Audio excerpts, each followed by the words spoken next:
Hi shoppers, I'm going to unbox or unpackage for you a red mock neck top that I purchased from the Loft. Let's go ahead and take a look at what it looks like post-shipment. I like to do these for you because oftentimes when we purchase things online, it's just difficult to tell what the color or the material is like. So this is the vintage Bordeaux. You can see it's got a nice little mock turtleneck to it.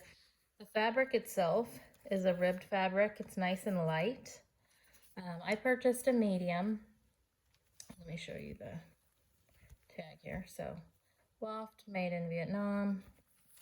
And this is a cotton mix, primarily cotton.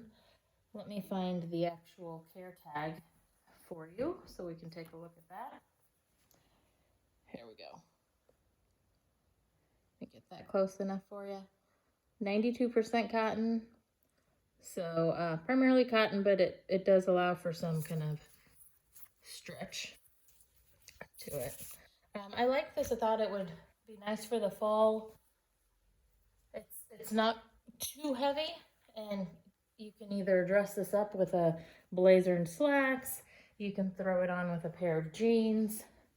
So just a nice addition to the fall wardrobe. I like the color, more of a maroon color. So again, fall ready. So purchase mine from the Loft. If you like what you saw, I'll put a link in the description for you. And thank you for watching.